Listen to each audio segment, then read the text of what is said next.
Sheriff first, we believe. Well, the Chief of San Bernardino Police, here he is. No, this will be the Chief. Good evening, folks. So this is the second official press conference that we'll do on this.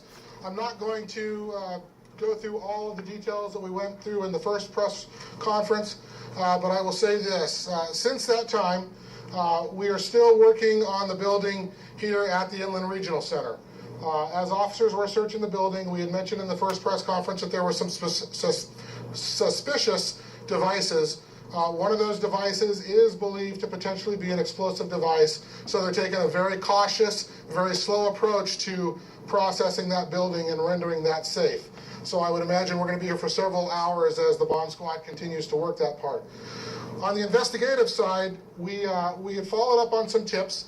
That took us to a residence in the city of Redlands. When officers were setting up on that residence to watch it, there was a vehicle that was seen leaving that was suspected of possibly being involved. There ended up being a pursuit of that vehicle, and eventually that pursuit came back to San Bernardino Avenue between Mountain View and Richardson here in the city of San Bernardino, where the suspect vehicle stopped and there was an officer-involved shooting. We had multiple officers that were involved in the shooting. We have two suspects that are dead at the scene. One is a male, one is a female. We had one police officer that was wounded. He has injuries that are not considered to be life-threatening, and he is at a local hospital and is expected to be okay. Of the suspects that are dead at the scene, one is a male, one is a female. They were dressed in kind of assault-style clothing. I think it is probably the best way to term it. They are both armed with assault rifles. They are both armed with handguns. And there's also kind of some sensitive stuff around the vehicle that they're just not real sure. They're taking a very cautious approach to dealing with the vehicle in case there's more explosives there.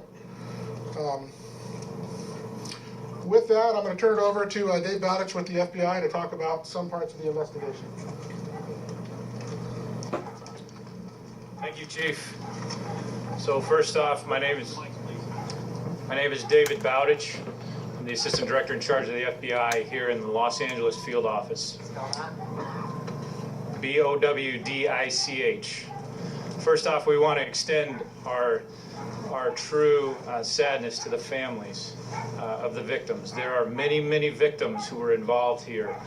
Some are obviously deceased. Others are wounded and being treated as we speak. This is truly a tragedy in our country, and we will continue to apply all the resources necessary to assure that both us, the Sheriff's Department, the San Bernardino Police Department, as well as the ATF, work this thing together to assure that we have chased down every lead to solve this case. Secondly, we are bringing in FBI resources. We have agents on a house in Redlands, California right now. That house, as we know, we do not know the contents of what's in that house, but previous active shooter incidents have shown us that there are times when devices are left behind. We do not have any indications there are devices to my knowledge, but we certainly are going to proceed very cautiously into that house to preserve life and limb of our employees. We're bringing evidence response teams in to work hand in hand with our state and local partners on the officer-involved shooting scenes, as well as the scene here where we have multiple victims, as well as the house. We will continue to go down this road. This is a marathon, not a sprint. I know one of the big questions that will come up repeatedly is this terrorism? And I am still not willing to say that we know that for sure. We are definitely making some movements that it is a possibility. We are making some adjustments to our investigation. It is a possibility, but we don't know that yet. And we're not willing to go down that road yet. David, the relationship between the two dead suspects? Unknown at this point.